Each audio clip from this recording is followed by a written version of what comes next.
He estat escoltant amb molta atenció a tots els que han intervingut de la taula. M'ha agradat sentir-los a tots.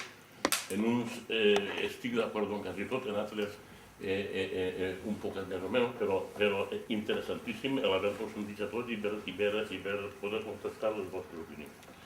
Jo quan vaig sentir el president de la Generalitat, però vaig sentir que va dir que se tancava la televisió i que era innegociable, jo li vaig dir a la meva dona, dic, este xic ha ficat la pata. El president, este xic ha ficat la pata. Però com d'una forma tan precipitada se pot dir una cosa de tanta envergadura, sense recapacitar? I, efectivament, jo quasi m'ho vaig agarrar en broma, un poc el que tu havies dit al principi, claro, això serà una forma de... Però no... Hi ha una cosa interessant, que quan ell llig, la primera és simptomàtica, perquè fa la de premsa en castellà. La segona, que li diuen, el periodista li pregunta, ¿y això quan costarà? Diu, lo estamos estudiando.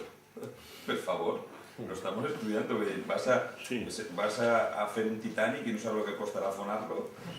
Me parece, no sé.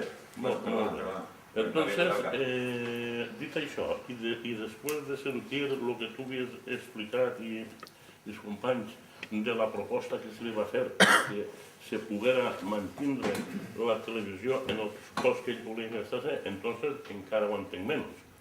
I entonces ara pense,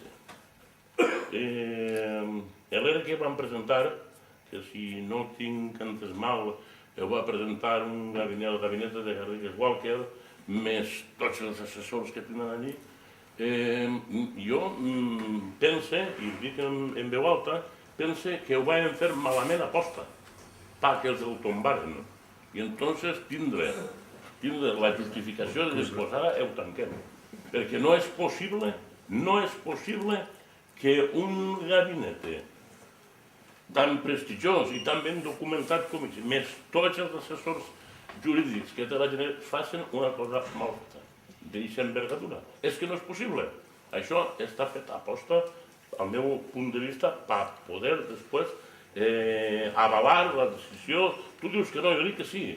Jo dic que sí. No, perquè no haverem vist l'esperpento berlanguiano ni l'operació Paco Telefunken. No s'haguera vist en el món. El que fa això és que té la fulla de ruta molt clara. I sap perfectament que aquesta possibilitat podia estar. Jo pense que no... Me pense que... Resumiendo, són pensats diferents, jo he intentat pensar això. De això. totes maneres, n'hi ha una cosa que té una explicació, per mi, que té una explicació raonable, i és que és un dels millors bufets, efectivament, d'abogats, són especialistes, però que és un bufet treballant per als polítics. I els polítics, al final, no deixen treballar a ningú com vol. Comprens? Per part de raó. Comprens? Potser el Garrigues li va dir, escolta, si fem això, molt tombaran. No deixin anar.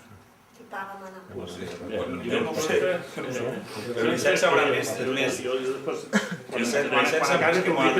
Que entre una qüestió i l'altra han anat al puesto pitjor de tots, que és el tancament. A mi la televisió, jo no la veig molt, no en general, però sí que, evidentment, n'hi ha coses que el que feia Canal 9, de promocionar el nostre turisme, de promocionar les nostres terres, de promocionar la nostra llengua, etc. És una cosa que només ho podia fer, només ho feia Canal 9, i això era molt de valorar. Per una altra banda, també tinc que dir que els informatius, que és el que jo més veia, a mitjà informatiu ho llevava, perquè jo havia estat en un puesto i estava donant la informació, o jo no he estat, o el que està donant la informació no ha estat allí. Però després, no, que collons, jo sí que he estat, el que no ha estat este por me ho llevava. I entonces passava que anava perdent audiència.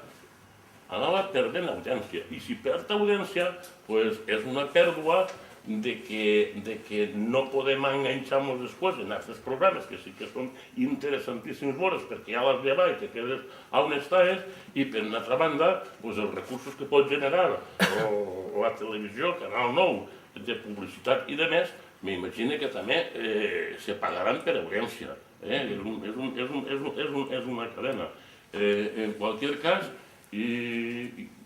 sí, les televisions públiques, Bulldogam o no Bulldogam, tenen, per almenys en la part d'informatius, tenen un grau de manipulació importantíssim. Televisió espanyola, Ràdio Nacional d'Espanya, bestial. El PP s'ha carregat a tots. Per què?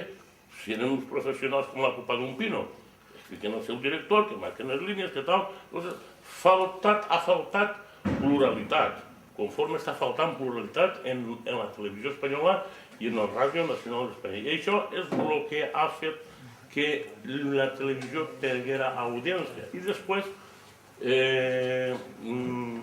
així s'ha dit que la gent del carrer el teníem que defensar. Jo aquest tema l'ha parlat i n'hi ha gent que me diu que està ben tancat. Què collons? Està ben tancat. Estos que volen.